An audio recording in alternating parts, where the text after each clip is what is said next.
Welcome to the European Roundtables 2021, organized by the Ministry of Economic Affairs and Climate Policy and Ideas from Europe.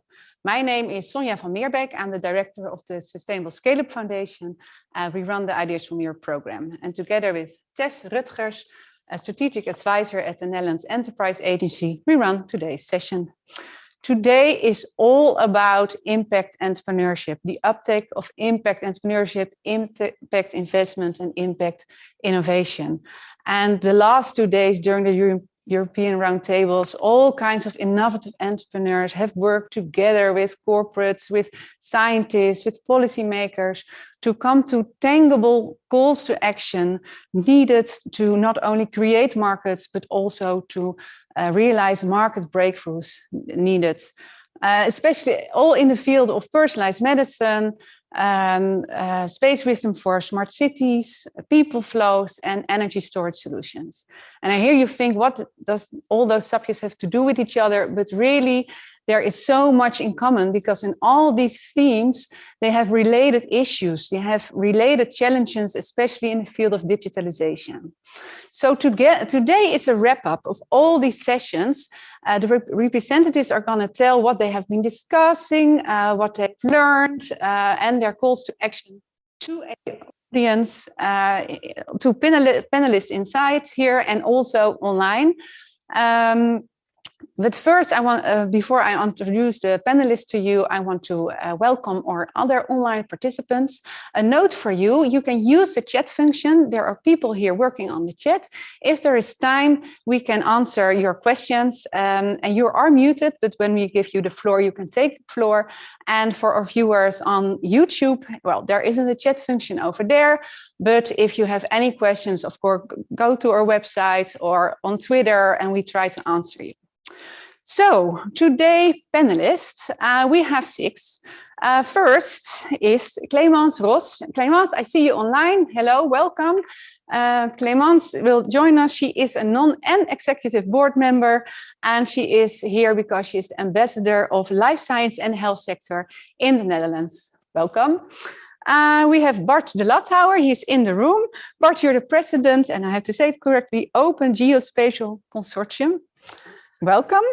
We have Paul Iske. He's not yet online, but will be joining later on. He is the chairman of Personalized Healthcare Catalyst Foundation and the professor of innovation at the Maastricht University. Then we have Joëlle Vrijters. Is she also? Yeah, hello, there you are. She was here yesterday, but now online. She is many things: non-executive board member, investor, tech entrepreneur, and also a member of the independent commission of the ministry's capital of the ministry's seed funds. And we have Stefan Raas. I also see you there. Hello, Stefan. He's joining from the OECD because he is their policy analyst, SMEs and entrepreneurship. And last but not least, Focko, he's in the room. He's the Director General of Enterprise and Innovation of the Ministry of Economic Affairs and Climate Policies. Welcome to you all. So before I will introduce the first representative of our first session, I would give the floor to Focko, because I think you have some words to say about why the ministry is organizing events like this, where all people come together. Indeed, I have. And I'm very glad that we have this session here and that we can talk about business and doing good. This is exactly what we are aiming at. We are aiming at going from innovation to impact. And going from innovation to impact, you need knowledge institutions, you need public organizations, but you also need enterprises. And this is something which we act on in events like this, where we work together, where we drive for calls for action, and where we actually go for these calls for action and come into action. And this is what we need, because great ideas are good, and they can address all large challenges we have in the world. But to go to impact, you need entrepreneurship, you need entrepreneurs, you need people who see how they can bring ideas to people's homes, how they can bring ideas to people's lives. And so I'm very glad we are in this event today and discussing the calls to action and the results of the past few days, where entrepreneurs, public organizations, knowledge institutions were together and worked on these calls for action. So I'm very glad to be here, and I'm all ears to hear what was achieved in these last couple of days. Thank you, Foucault, because in line with that, we were saying that in order to create impact, the entrepreneurs are a big driver to realize our goals, but it's actually about entrepreneurship. It's also about the environment we create for these entrepreneurs to be successful. And as I recall, you mentioned you studied Schumpeter. So I actually had to look into it a bit further. And what I liked about it is that it has two stages. One is the emphasis on the primary impact of the innovatory ideas, excuse me. And the other one, the second one, is deals with the subsequent responses obtained from the application of these innovations. And that is so important, like we said, entrepreneurship.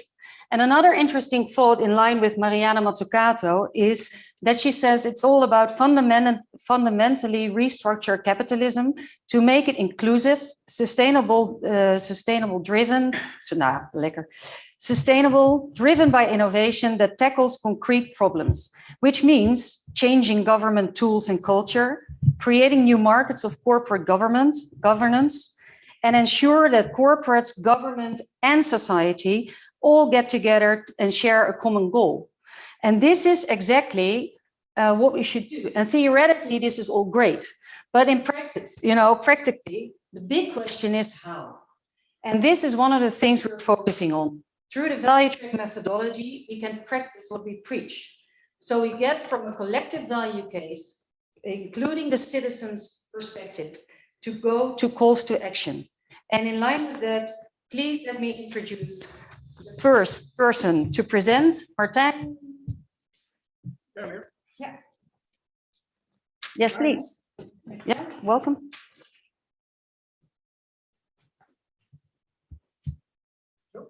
Yeah. Perfect. You look good. All right, thanks. Thanks. Yeah, I will give you an update on what we discussed in the meeting about space wisdom for smart cities. I asked all my panelists to give a wrap up in 2 words, which was highly complicated. So, but the good news on this is they all address the same topic. So this makes my life more easy. So the general idea of how we can create impact and what kind of programs and stimulation mechanisms we have for entrepreneurs. I only can say that it's a heads up to the willingness to see that this is a joint effort. So the collaboration between larger corporates, which we had in the audience today, about startup companies and everything which is in this spectrum. So the collaboration part is key. So multiple programs are there already, from if it's from ASA based or if it's from National Space Office based or from other industry players, so which is good. The topic we addressed also from a procurement base, for example, about governments are often seen as launching or first customers or customers. We addressed how to avoid the tech push and go from the business case and that it's an added value, it's a value add, it's a service offered. So this requires 2 things: good ideas, bright minds, which make a valuable product. On the other hand, it also needs that these entrepreneurs and these companies really need to know the essential value, what drives the innovation within government, for example. So this is, it's clear, but it can be much clearer. And in this case, we had also European network organizations like EURISI.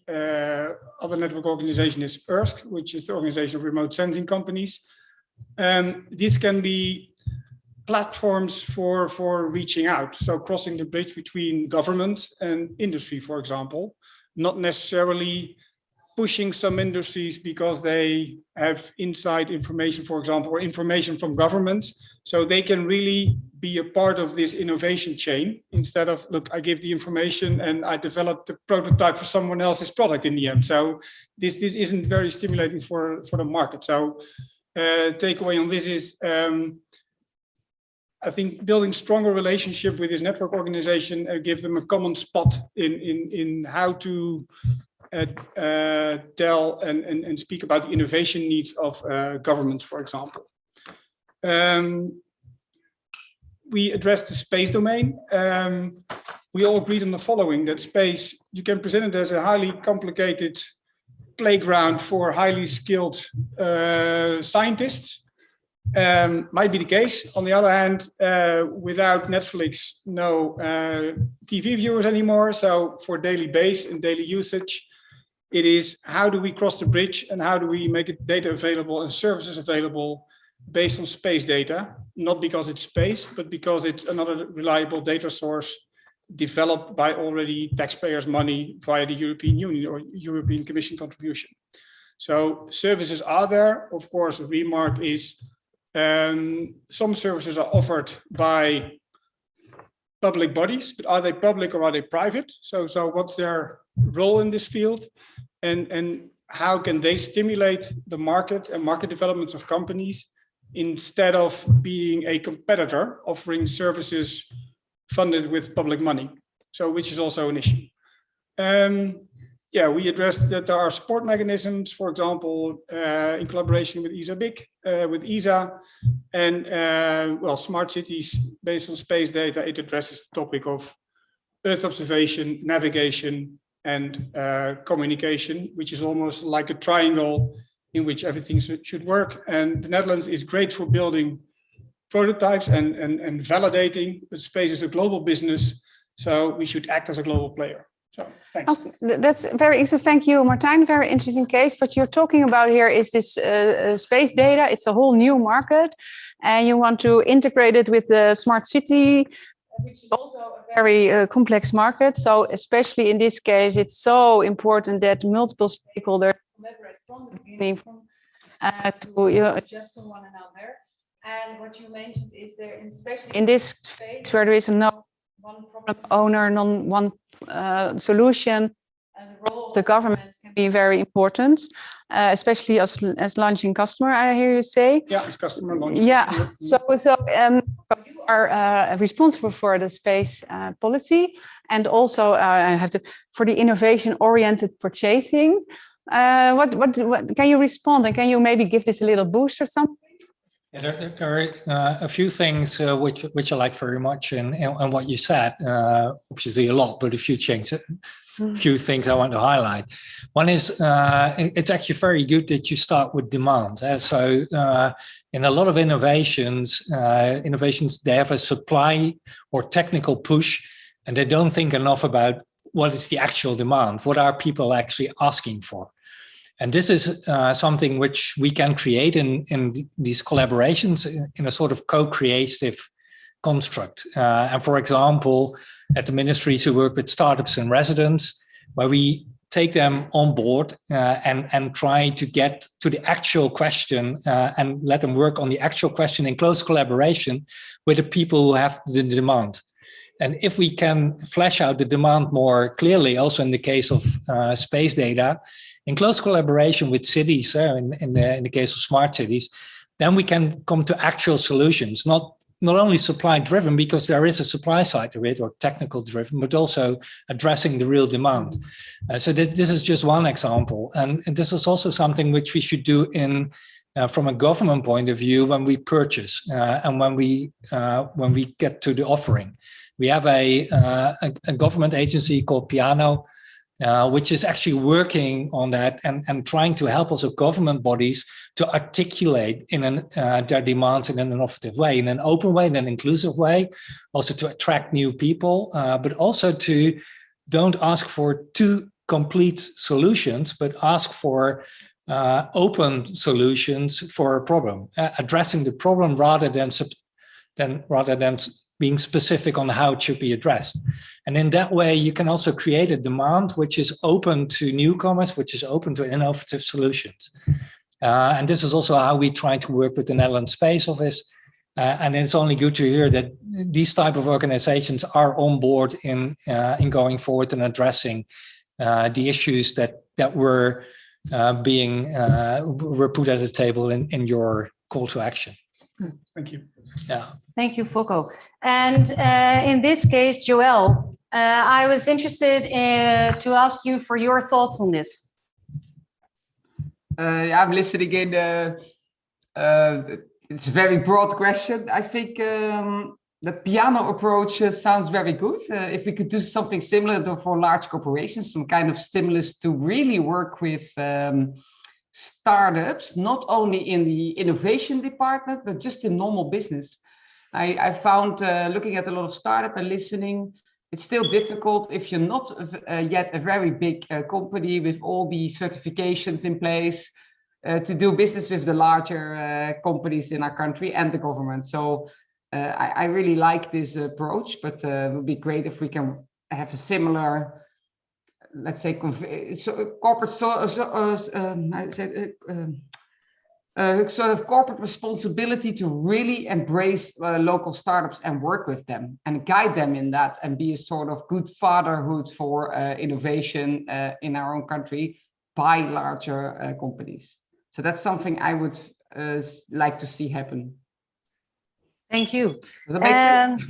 Yes. You also mentioned something about deep technologies, where you say there needs to be a vision on how we're going to deal with those entrepreneurs.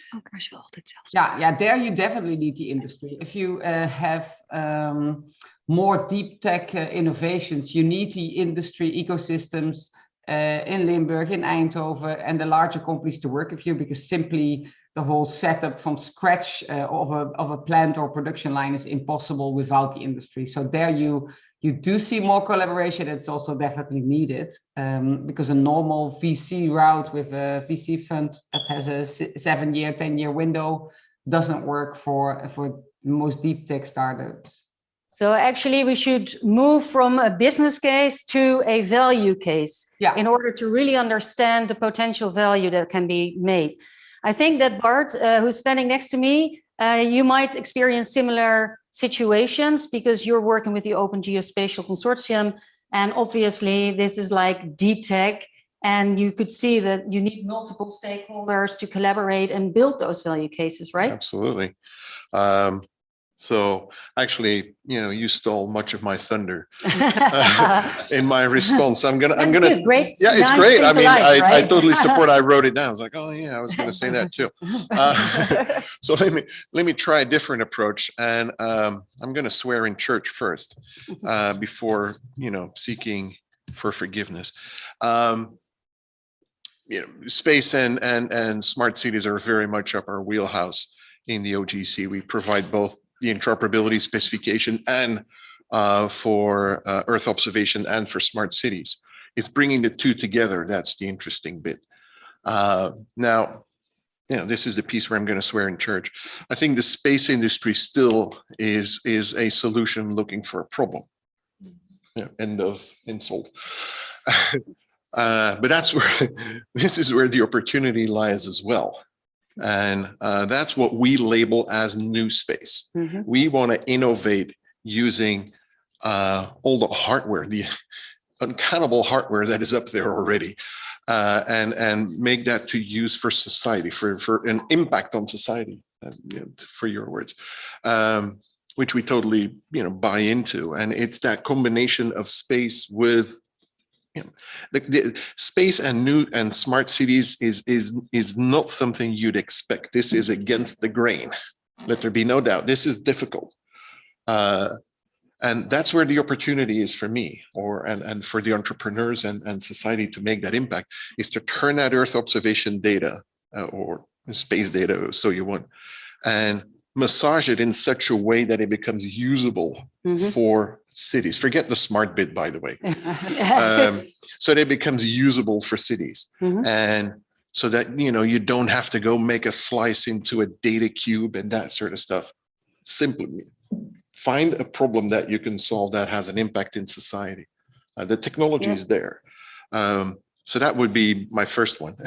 It's that piece of innovation. Then second, and that hasn't been named, that I want to do here too, is the ground truthing element in smart cities that can help the space industry. Is the observations from space are great, but you need to compare values. And that's where the observations on the ground truthing, that's where space and smart cities are going to find themselves as well. That's where we need the entrepreneurs to pick that up and provide that back. I mean, organizations like the Group on Earth Observation GEO, that's what they're looking for right now. Clearly a two-way street, right? Oh, yeah. Yeah, it has to come from both ways. Right. And so intuitively, you'd say, well, it's from space to smart cities. It doesn't go the other way around. That's the piece that we need to innovate. I think that's interesting. Because, of course, as you know, the Copernicus program also has a ground segment. So, and we addressed it. It was addressed in a meeting this afternoon about you can position the space data as space, as complicated, which is sometimes done. On the other hand, it's a data source and data which can validate models based on citizen science, for example, based on other cadastral data, for example, which are there, the Bach, for example. These are all validated data sets. The models can be fed by space data, can be made easier, better, and so on. So it's not about space as a different sector. No, it's about space, part of a system, which solves problems which are not often known by the guys who have to solve it, because innovation in the public domain is not that often that clear. And you cannot push it via a service, because if you don't know who's buying or who you are developing the service for, then that's a hard ball game. As an add-on. I don't think we're disagreeing. No. Thank you for this. I also hear there's a question, but maybe you can hold it, because I really want to get to the schedule. And if there is time later, please, then you can ask your question. Because now I want to introduce the next representative. Thank you, Martijn. And that's Paul. Paul Vosbeek, he is the CEO and founder of Quintech Energy, and I think you deliver some kind of very advanced flywheel energy storage solutions. But therefore, you're also here. You're also here because to tell us where have you been working on in the energy storage solutions, and do you see any the same issues as we have been talking earlier? Absolutely, yeah. So thank you so much for having me. Inspiring conversations. Dave, if we have the slides, please.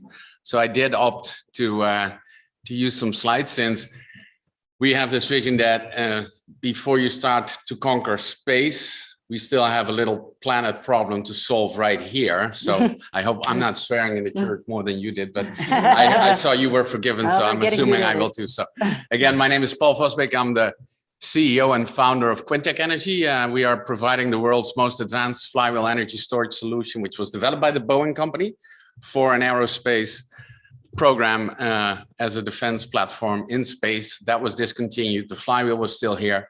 We were able to take it on and have been bringing it over to the Netherlands and developing a Dutch company around it. So, however, that said, I'm here not on my own behalf. I'm here representing the energy storage ecosystem in the Netherlands. I will list the names later. And what we've been working on together with Linda is really trying to define what is the energy storage or energy flexibility, how can that positively impact economic growth in the Netherlands? Because everybody understands that with the increase of renewable productions and the increase of electrification and electric consumption, we're getting into an energy system squeeze. You could look at that from an energy and a climate perspective, but it actually is an economic problem. Because what you see to the right here is all those red areas are so-called congestion areas. That's areas where you have industrial parks, bedrijfsterreinen, where you have large industries, and the grid is overused.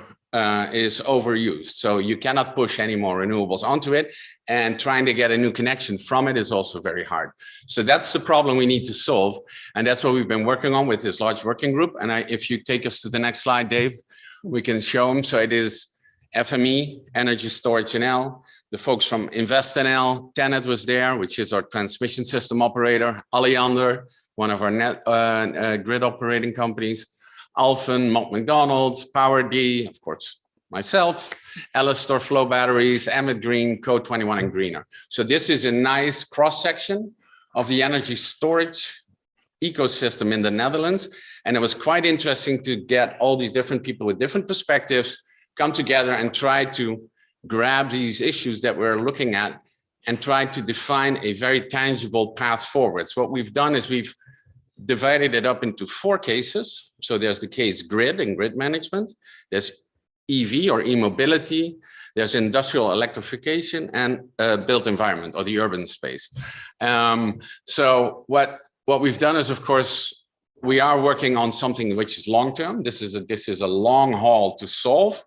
But what we've tried to do is to also bring it back here into tangible steps that we can take almost tomorrow. And that's the giveaway for you, or the takeaway for you to take with you. Just to go to some of these imminent next steps. And by the way, the longer calls to action, the longer term views and visions that we have will be made available in an online backup document that you can all review, as well as the audience and everybody interested. But let me go down to what's here and now.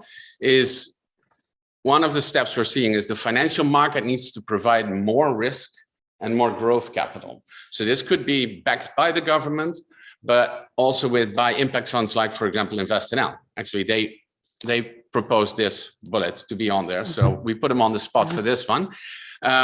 Then here's a technical thing that we're trying to resolve is we try to create more liquidity in those congestion areas. And liquidity means that you have more players in an area that's really blocked up, that's locked in, and have more players that can provide temporary flexibility in that energy system so that you can actually make some moves, that a company that wants to expand its operations actually can, because there's a local solution to help solve a local problem, not dependent or independent of that larger transmission system issue. So that's one, definitely, that's key. Setting up an EU counterpart. In the Netherlands, we have a group called the Nationale Agenda Laadinfrastructuur, which translates like the National Agenda for Charging Infrastructure. That works phenomenally. We could try to start a movement to see if we could transplant that at a European level and see if we can have that adopted by other European countries, so that this great example of Dutch public-private collaboration is actually rolled out at a larger scale in Europe. Then something that we came up from our industrial electrification group, and this is specifically pointed at RVO, so it's one of your agencies, is where you recall that in the early days of the energy transition, you were able to do studies into the potential of renewable energy generation or energy efficiency scans. And I think now we've come to a point in the energy transition where you need a flex scan. So you need to offer these companies an opportunity to do a study on what they can do with adding flexibility to solve their imminent problems, and flexibility in terms of storage, demand response, collaborating with other players in their industrial areas so that you can tone down peak volume demand and match it with the available power from the grid. That's something that I think we could set up with your team before the end of the year and push it into the market as a product. And the advantage of that is you will also get a lot of data on what's really going on and where the solutions are that you should invest in and focus on. And we will get a lot of smart business cases out of it that will just make everybody be able to advance this transition more further. And of course, the execution of this all can be supported by, for example, an experiment program, again, by your ministry. So I think that's the call to action we have. And I think just as a bottom line for everybody, energy storage is the holy grail in the energy transition. In order for energy storage to be adopted, we need economies of scale. For economies of scale, we need adaptation. In order to promote adaptation, we need the government and other stakeholders to come together and really promote this market adaptation, which will then lead to larger rollout of storage, which will make prices go down to a point where the market can bear it without any structured support from the government. So that's my point. I hope that's clear. And of course, here and available for questions. So thank you. Thank you, Paul. It was a very clear story and a very impressive consortium you have been building together with Linda. And this is what also someone said to me today. You know, innovation is also all about people and passionate people. And I think also in your consortium, there are so many passionate people working from different angles to solve some problems. So it's thank you for that. In your consortium are lots of SMEs with solutions to storage solutions, which is also the backbone, of course. And talking about SMEs, there I come to Stefan. Stefan, you have been working with SMEs for a long time, also at the Dutch Embassy in the US, but also now in your role as an analyst, where you analyze the role of SMEs in the energy transition and what that means for policy making. So from your perspective, when you hear all this, what can you say? Thanks, Sonia, and first, congrats for inspiring conversations today and yesterday as well. I really enjoyed it. I liked it that it's so much about linkages, that it's about connections between technology areas, but also between public-private. And I liked also what was being said before, the demand side, or I would say rather the needs side. And I tried to say something there. I mean, worked with SMEs. I mean, Paul, I mean, we met us in the United States a good 10 years ago. You look even younger and better than that time, and certainly more innovative. So great to see you. I have put myself behind the desk in Paris at the OECD, working on SMEs and entrepreneurship, where we, I should say, try to monitor what countries have been doing in the COVID period to support their entrepreneurs. And we do that with the aim of trying to develop a compass and tools to help policymakers to better navigate that post-COVID innovative entrepreneurial ecosystem, to do the right things there. That's quite an ambition. And of course, part of that is net zero sustainability, as you want to put it. And there, if I may, I'd like to make two brief comments where my first one actually is contradicting Paul, saying that maybe the holy grail is not the energy storage. It's actually that demand side and the SMEs, which we are forgetting continuously in these debates about entrepreneurship and reaching net zero. We talk about the innovative ones, the new things that are happening. But if you try to find data, and they're not so prevalent on greenhouse gas emissions and different types of companies, 60 to 70% of greenhouse gases actually comes from small and medium-sized enterprise. That's enormous.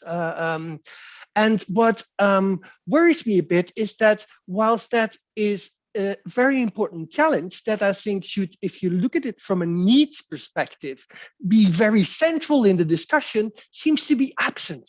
It doesn't seem to be anywhere. And I think that there's an interesting political economy underneath that, not just that there are many data on environmental issues. I mean, you measure them in the air and not at the plant, unless you do that for environmental legislation purposes. So there's a reason why data is scarce. But I think that there's two other reasons behind there. One is our bias and our focus on large companies altogether. We keep on thinking on large ones, and if we broaden the scope a bit, we think on the innovative small ones. But on this massive group of small and medium-sized companies that account for 60% of value added, but also 60 to 70% of greenhouse gases, we tend to forget them also because these SME organizations themselves shy away in these discussions. They want to showcase their innovative brothers and sisters, but they don't want to position themselves as part of the problem. And I think that's problematic. I just spoke participated in a webinar of SME United, where I said exactly the same thing. Be careful. If you don't want to acknowledge that you're part of the problem, you risk not being seen as part of the solution or what needs help. And that I think is problematic. And the reason for that, I think we see happening in front of our eyes. And maybe a bit of COVID. I mean, there was in the first half of 2020, in the policy response to COVID, I don't think that in Foucault's team, the word MKB, SMEs has ever been used as often as at the time. We all had this focus on smaller companies because they were the vulnerable ones. But now we're moving to the recovery phase, to building back better, to green recovery. And what you see happening is that the mentioning of SMEs has completely disappeared. The Commission came out, the European Commission, with a zero emission action plan the other week. There's no mentioning of SME in there at all. Same with the Green Deal. So, I mean, by not being part of the problem, by not acknowledging that part of what needs to happen regards your own small business, I think in part that policymakers have this bias towards these fantastic, innovative entrepreneurs like Paul or the bigger ones, and that we tend to forget what is, in my view, where the needs, where the demands, and perhaps that holy grail lies, that is trying to find ways to make sure that we reach and engage all these small and medium-sized entrepreneurs to indeed reach net zero by 2050. So that's another perspective, Paul. Probably you want to say about. As Stefan did the honor of I guess disagreeing with me, I will also humbly and gently disagree with you on this one. I think I'm spending probably 4 to 5 meetings every week talking to bigger and smaller companies about their real tangible needs in terms of what they can do to reduce their CO2 emissions, which a lot of it has to do with their energy balance. You know, where is the power coming from? Where are they using it? They're still driving trucks onto their lot. They have 5 megawatts of solar. The solar is pushed back into the grid. They're not seeing anything of it. They can't use it for self-consumption. So that's where we can, if we start short-circuiting that local power generation with local demand, then you're already kicking such a big can down the road in terms of carbon CO2 emission reduction. So I think, Stefan, again, we should probably have a beer and discuss this further soon, because I think this platform is not going to let us come to a full agreement on it. But I mean, I hear what you're saying. I think SMEs like ours, we're very low in carbon footprint because most of us are virtual. All the materials we're using in our technology developments, it's all circular, and we're not dependent on international geopolitically sensitive supply chains and all that kind of stuff. So I think you'll see a whole new generation of companies arising that are very much in tune with these Green Deal policies and programs, and we're definitely one of them. Stefan, thank you so much. Paul, yeah. Paul, sorry. But Stefan too. Yes. Okay, thanks. Thank you.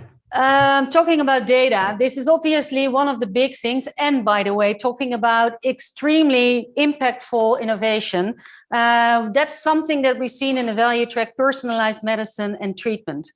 What was so interesting, and this is part of the value track, we've been looking for a call to action to realize market breakthroughs based on multi-stakeholder collaboration.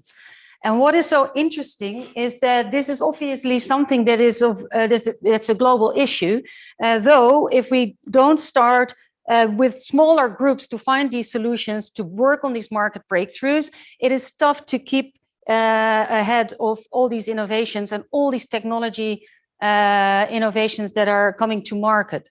So what we did is that we looked at ways, because, for example, TechLeap, one of our Dutch organizations, investigated what one of the main causes was why all our entrepreneurs in this area could not go to market in the Netherlands. And we even see, for example, that these people take off and they go to other continents to actually bring their products to market there, but then they stay there. So even in relation to a big other asset that we have in the Netherlands, artificial intelligence, we might lose some of the, capital in there. So the big discussion was, how can we make sure that we create like a closed loop where we get together policymaking and entrepreneurship, that we close that gap. So what was interesting is that we had the investigation where the medical devices regulatory regulations are a big thing. One of our entrepreneurs, by the way, did get certified, and they're now coming back, starting to roll out their business in Europe, which is Dear Health. Very interesting entrepreneurship there. And their call to action, by the way, was, since we're doing this now as a trigger, this is the kickoff of the EU Entrepreneurship Sessions. And then the big event is going to be held in October. Towards October, we would suggest that we profile all the stakeholders in the multi-stakeholder group we need. And then we can actually, for example, via the European member states, check out who are these stakeholders in your state. Can you actually bring them to the table so we have a good solution where we can share? And they are also open to other entrepreneurs who can deliver towards their model, which is the decision-making of the doctor towards the patient and the other way around. So then people who have data or apps that deliver on all kinds of diseases, because they're now only focusing on arthritis, but everybody can join in. So that is a fast move to market for other entrepreneurs, because then they are already certified working with Dear Health. And then again, there was another person from financial services. And what they do is they provide a software called Ruler, which is focused on how can we read out the rules and deliver it to any individual dossier or case. Which means if I'm an entrepreneur and I want to go to market, then I can check here, this is what I do, this is my solution. Please let me, I don't want to read the whole book. Let me know if it's chapter 3, article 4, that's relevant for me or not. Doing that, it's also an indicator of where people actually do stop or are having trouble, where the obstacles are. And what is our decision then with regards to policy making? Are we protective policymakers or enabling policymakers? How does, for example, the Ministry of Economic Affairs deals with that in line with our Ministry of Health? And we check this, and this is actually an international asset if we could deliver this, because it will also mean that if any regulation is updated, we can automatically tell this to the entrepreneurs. And at the same time, we can understand how to deal with our investors. Because where do we invest in? Do we invest in this one entrepreneur, or do we free up the road for many by making, sites, ways where we do align to what the regulatory demands are? And this is where a group of multi-stakeholders said, this is our next call to action. We definitely want to establish this. And this is, for example, where RegMed XB, where Marianne, who helped me out here, van der Steen, thank you very much, said, this is the way that we can move forward. And she stood up, and this is exactly what we want. We want these multi-stakeholders to create a chain reaction. So there's a common thread in what we do. And this is where we can enforce one another. And this is where we can make things happen. So this was one of the calls to action that came through. We're more than enthusiastic, really. There was a big passion there where people want to work together, create all these sessions. And it starts off with the workshop from this financial services software guy who said, I already tested it with MDR. And then people said, yeah, but then it can also be focused on GDPR. So this is exactly one call to action. And in line with that, the chain reaction of positive enthusiasm. Susanne Baars, can you actually elaborate on that too? Yeah, and introduce yourself. Sorry, because I didn't mention your new role. Yes, thank you. Thank you, Tess, for organizing this event and for everyone here. My name is Susanne Baars. I'm the Senior Global Marketing Thought Leadership Manager for Expanding Precision Medicine at Smes Healthineers, and founder and CEO of Social Genomics, a medtech startup. We're building algorithms to match similar cancer patients to global research and treatments. And yeah, I have to say I'm so happy to be here, because what everything that has been said before as well, I recognize. And it is what we discussed in the session this morning as well. And especially I also liked from Stefan what you said, do you want to be part of this, are you part of the problem? And in many cases, I feel we can say how good we are and everything that we can, and how prominent our institutes or company might be. But in the essence, I think the real question is, why do we exist? And why do we do what we do? Why are we here why are we here? What is our gift or purpose? And in healthcare, I believe it's about saving lives. It's about helping people to stay healthy if they get sick, to give them access to the right treatments at the right place in the right time, and help them because they're going through an extremely difficult time. So how can we best facilitate? And Suzanne, you said as well that with regards to the call to action, because we truly understand that vision and we definitely want to get there. But you also said you started off for yourself, having your own organization to bring that message. And at the same time, you started off with Siemens Healthineers to see how you can actually deliver the resources that they have to offer to this call to action. So in other words, it's all about the people who have the intrinsic motivation, but they can deliver the resources to that call to action based on the organizations they work for. So it's their personal ambition in line with their professional ambition, right? Exactly. And this is where it's about connecting the dots. And healthcare is a team sport. And I believe it's now at the one hand, we are super experts, but we also need to work really closely together.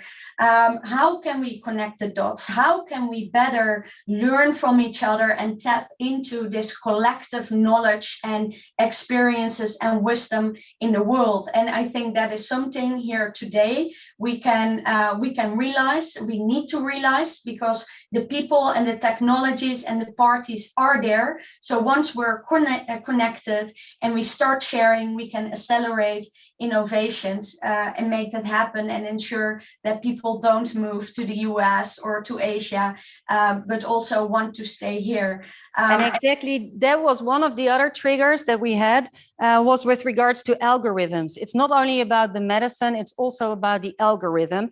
So one of the people here was Ron Herings, and he used to work together with Jeroen Maas, and they have actually build a plan. Part of their plan is also how can the Netherlands use algorithms and in line with artificial intelligence as one of our biggest assets. So this is something I would like to raise to Clémence Ros in line with the overall action plan that you're responsible for. And obviously I had the honor to read the introduction, but I'm definitely interested for you to tell the story yourself.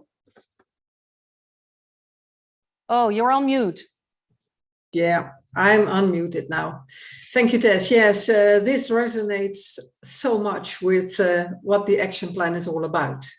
The action plan is not exactly my action plan. I was asked by the Ministry of Economic Affairs and the Ministry for Health to see how we can get a real good national proposition and how we can underline this proposition with the successes that we have. And how we can connect even better than we are already connected in the Netherlands, because we have a lot of science parks and regions and so on. We're doing beautiful things. We have beautiful fireworks. But the question was, how can we build the grid better so that more fireworks can shine, and how can we position ourselves better? And the European Medicines Agency is in the Netherlands. So what does this do? This was also an interesting question. So what Suzanne said, I love to hear you speak, because there's so much energy in it. So what I did was go to all these places and ask, what are you proud of? What did you do? What is your innovation? And how come that this is a success? Tell me about the process, because we can steer on process, right? It's not that we have to invent all the wheels again or develop new fireworks, because we need all these parts of the grid to build the big grid under it. So where's the success? What are the KPIs to success? And I think it's very valuable to know that everybody says the success lies in this multi-stakeholder cooperation, but also something different. Realize that the need in the life sciences and health sector, as was said before, is there a need? Yes, it is enormous, the need. Everybody wants to be healthy, right? Everybody wants the therapy that helps. Personalized medicine, even better, Great. We want to do everything. So there is a lot of demand. It is endless. There's endless needs from the people who really could use it. So there's something different. We have impact, which is not directly visible sometimes. It takes a long time to organize the impact. And it's also dynamic and iterative. So it's not I push here and it comes there, it's not like that. So that's something in healthcare that we don't want, because politics wants immediate success, if possible. And it also must be affordable, And when there's an endless need, and when there's an endless demand, and you say, hey, it must also be affordable, then you see immediate what the problem is. We can do a lot, but can we bring it to the market? And who are the players who help us to bring it to the market in an affordable and sustainable way?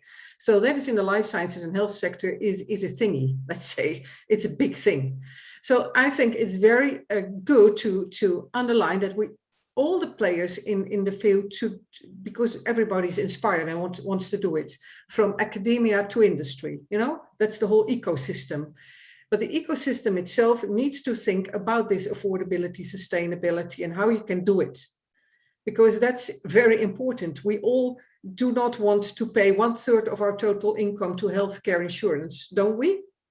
But that's what's going to happen if we allow everything to come to the market. So something comes in, perhaps something must go out as well, because there's not a stretch to, we have to take into account the limits. So I think we can do it. We have a beautiful system in the Netherlands. We can improve. We know about the successes and the KPIs. And now we have to try to work together to establish a better grid, to tell to the rest of the world that we are good, because it's not so Dutch, We always say, oh yes, we are quite, well, we are fine, but not. So let's be proud of what we can do. We are connected, and the ministries want to cooperate and build to economic affairs, healthcare. They want to build also education, but it's all about, trying to make impact and that do this in a realistic and cooperative way, and not. We're a team, like you said, Suzanne. It's like a football team. You can only play the game yourself, but talk about the tactics. Talk about what you're good at, so that you can play your game at world level. I think that's it. And we can. We're good. Great.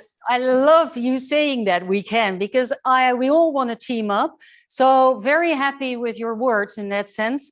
And also what we really liked is that sometimes the positive side or the negative side is the Netherlands are so strict with regards to regulations, or Europe is. But what if we do manage that? Then actually we have a unique selling point in our products, because then everybody around the world knows that this is, kind of safe, or at least safer in a sense that that other countries would like. I'm not going to mention any countries, but how they would deal with that.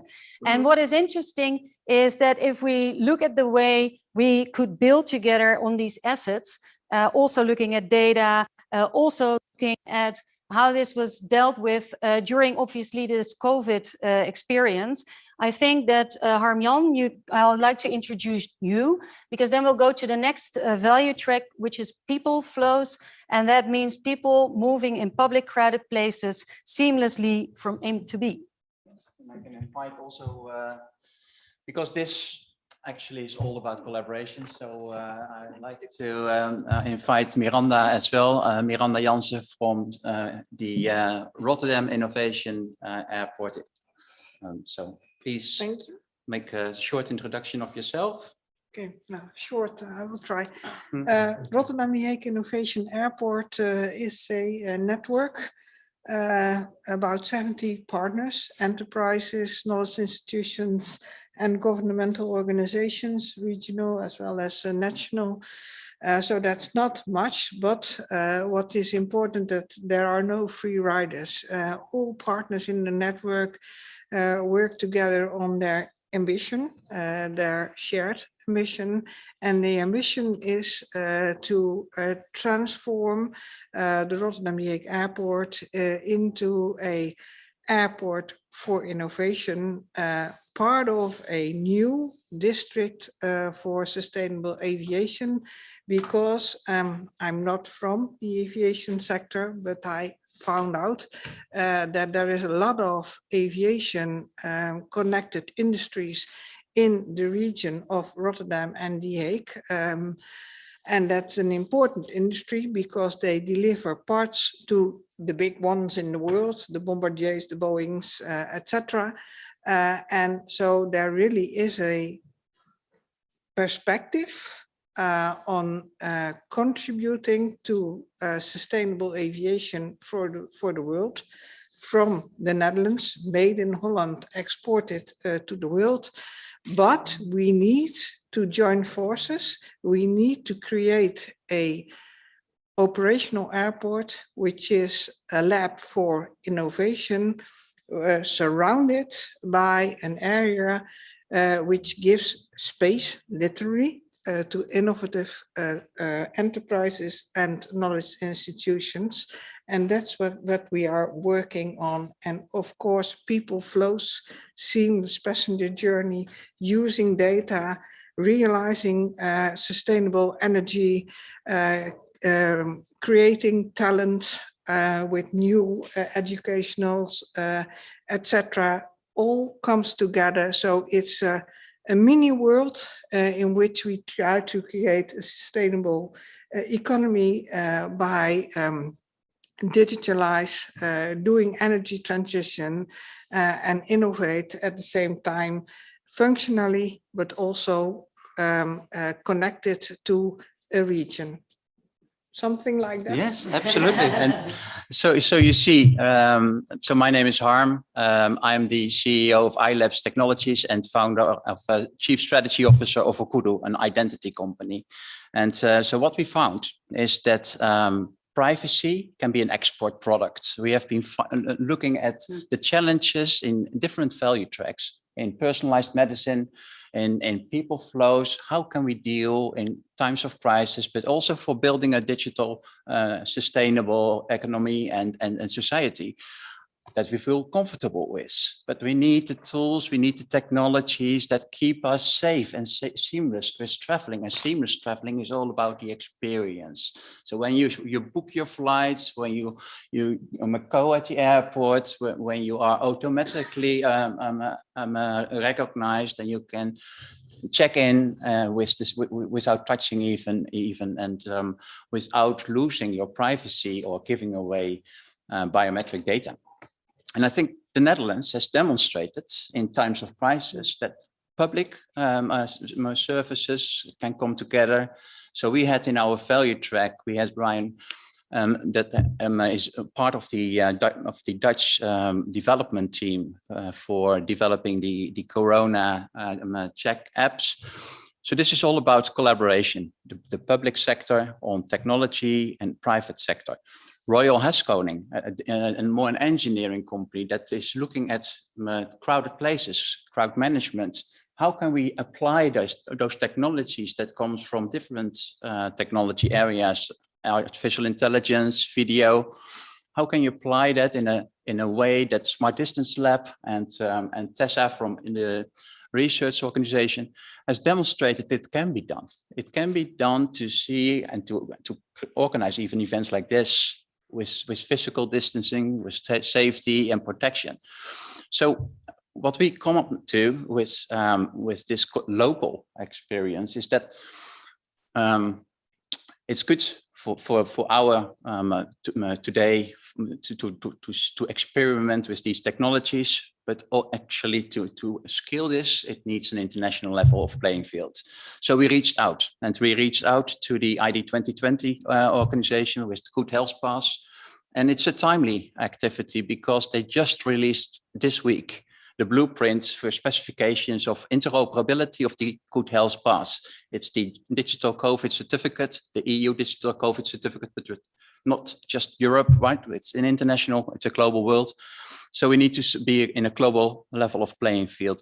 I feel the Netherlands has the capabilities to really make an impact by demonstrating the small steps, the little pilots, that we need physical locations, that we need the location data, that we need to join up. And so our calls to action is really about that. Leverage what we have built in terms of relationships with global organizations and initiatives, but also bind that to our local community and relationship that we have been able to build, and leverage what's needed, the physical infrastructure, the ecosystem, the collaboration that is in place, and then see, okay, how can we tie this in a short term, maybe October timeframe, longer term, G20 or the session field. So that's what we are now aiming at. And I think we come to a great plan for that. Arjan, thank you so much. That it was indeed like a really vibrant session. And it started off a little bit like speed dating. So people just go boom, boom, boom. And everybody in the beginning says, how come I don't have like 30 minutes to talk? Because it's not about just sending the message and keep sending the message and another time keep sending the message. It's about for people to get in their heads, okay, how can I make connections? And that's where it really kicked off, and where we saw that Royal Haskoning said, okay, well, then we'll host one of the sessions. You've been interested in, in the beginning you were a bit, and then you said, okay, then we'll join in as well. So people take it from there, and that it's so important to get that continuity, even to the level where you came in and you sat with all these sessions and you said, wow, I can see the crossovers as well, because looking at what we do at GC, we just started off when COVID started looking into health situations. So what was really important is that there is a crossover from one group of experts to the other. And we could even see, because we profiled the stakeholders again, that you can almost lift up one eco network of people working on a call to action in one space to the other. And that was interesting, right? Absolutely. Yeah. You can't say no now. Huh? I'm next to you. You set the expectations there. Talking about setting expectations. Not sure I'm going to explain this to my wife. Where were you the past 2 days, Bart? Well, I did speed dating and it was boom, boom, boom. All right. Good luck. Yeah. So no, trêve de plaisanterie, as they say in French. It's been a great 2 days. Let there be no doubt. I think for me, really, the high point, personally, is in a controlled way, seeing people again and making new connections. Mm-hmm. Miranda, we connected today, which was, thank you, which was online would never be possible, right? So just wanted to make that point that getting together physically is really needed. And you, what I liked as well, invited us to come up with an idea how we can introduce these big, ideas and calls to action to present it during your meeting in September. Yep. So this, again, like you said, working from the ground to make sure that you can reach out globally and share that expertise, because otherwise we'll work in silos. And that's a big waste. And if we have the transparency, we can make decisions from a policy-making perspective as well. Fine if some of these entrepreneurs need to go elsewhere to implement, but let's keep, what is a finger in the pop? Is Dutch in the porridge? Yeah, that's very Dutch. Let's keep connected and make sure that we do learn from it. And, the intellectual capital and the societal capital is also a real important part. Right. Yes. So as said, sorry. Yeah. Go ahead, at RIA, our motto is... No, sorry. Use the mic. Sorry. At RIA, our motto is think big, do small, because what we are in our ecosystem developing will be made in Holland, but exported all over the world. So we have several projects who realize this motto. And I can talk about that for hours. No, just adding to that. So within the OGC, we have our meetings every quarter. The next one's next week, where we're going to have a transport ad hoc. And so, a shameless plug for my own meeting here, that you're all invited, meet.ogc.org. And there's also a health session on Thursday. So what are you doing on Thursday? No, we're in. So to continue with this vibe, and so Clémence, actually, this is exactly what you said as well. It's about iterative learning, iterative innovation, and this is exactly what happened. So it was really cool to experience, even if I say it to myself. From there, talking about iterative and focusing, Joël, you also introduced us to one of the big entrepreneurs, Jonathan Berthe, who was explaining that from an artificial intelligence perspective, he could apply this in so many areas. And I would like to know from you as well, how do you see this? Where do you see how we can enable all these solutions for the future? Yeah, thank you. Yes, in the case of RoboVision, I think indeed that can be rolled out to many, many industries. But we also need to look at the stages the startups are in, because when we talk about multi-stakeholder collaboration, that the more stakeholders, the more time it takes.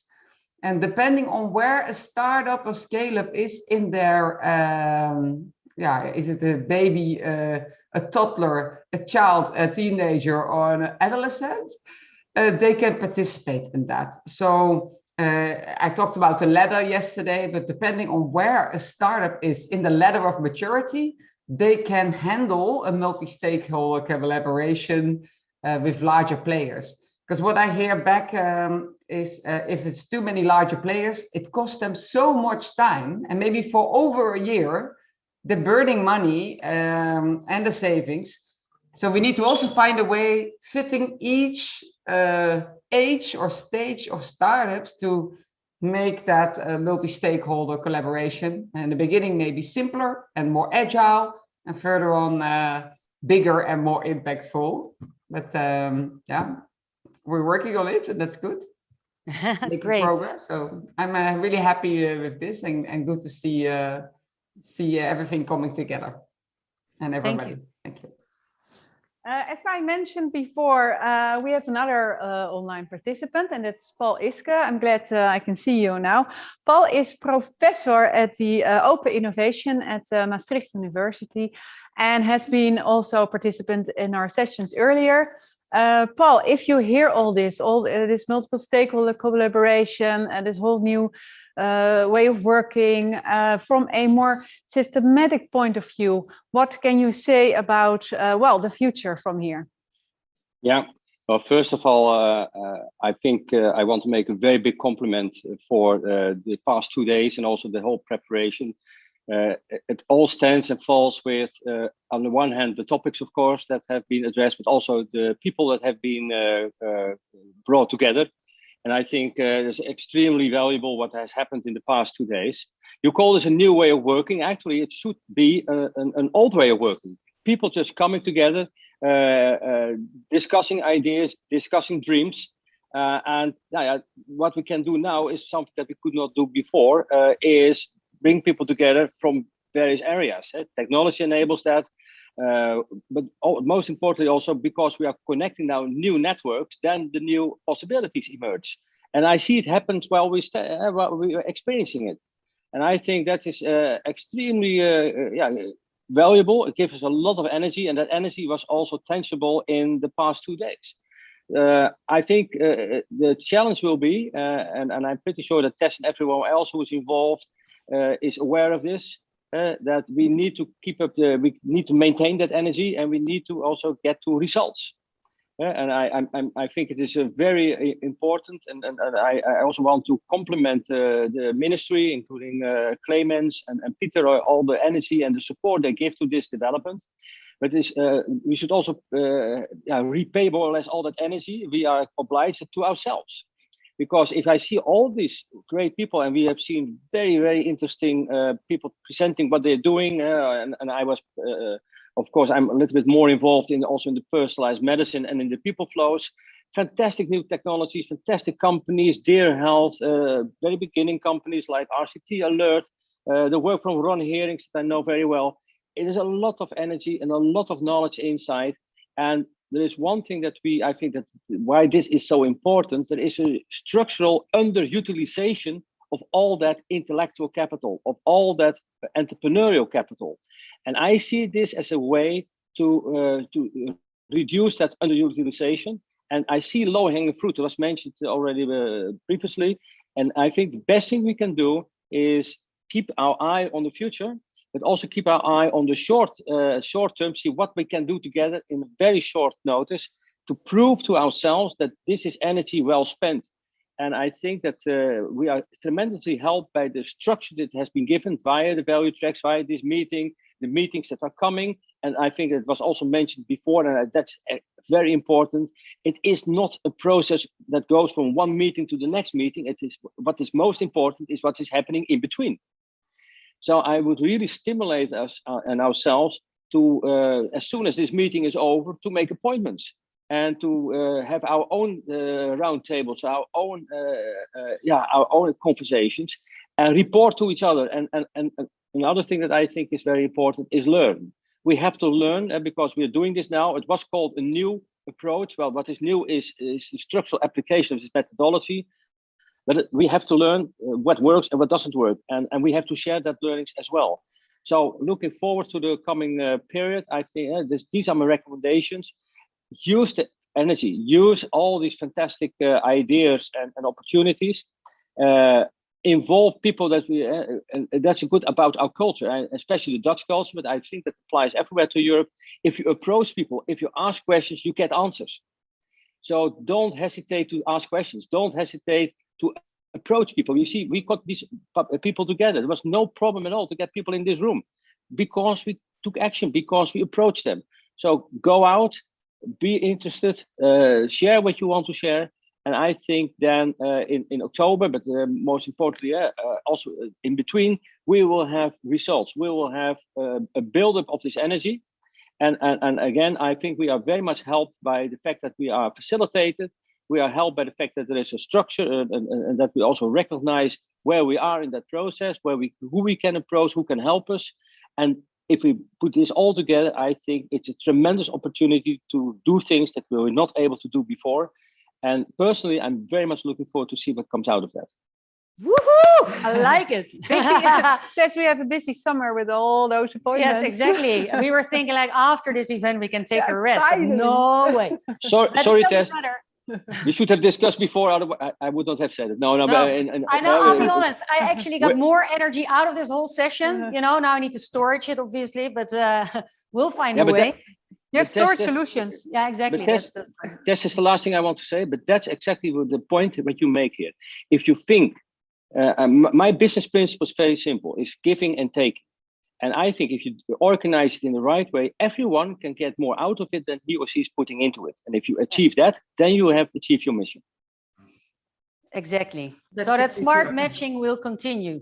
It's a chain reaction. And Focko, maybe you could indeed react on that by closing and showing that you're part of the chain reaction too, obviously. Obviously, in many places. Yeah, obviously I am.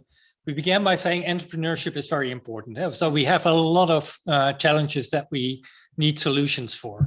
And bringing the stakeholders together, we should all have a mindset of entrepreneurship, of making things possible, enabling.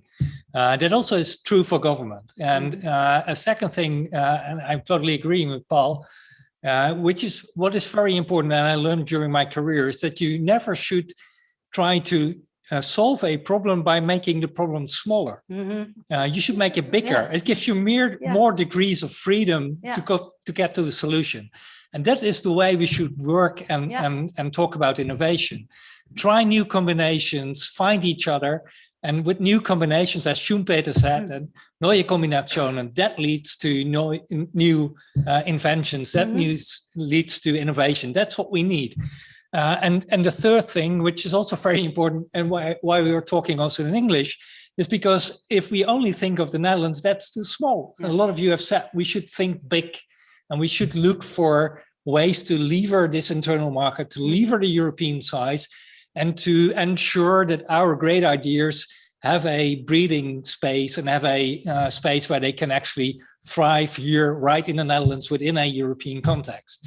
And I think these are three very important elements that should bring these actions, these lines, calls to action that we have into actual deeds, because we have talked a lot of words, but actions speak louder. So we should go to the action.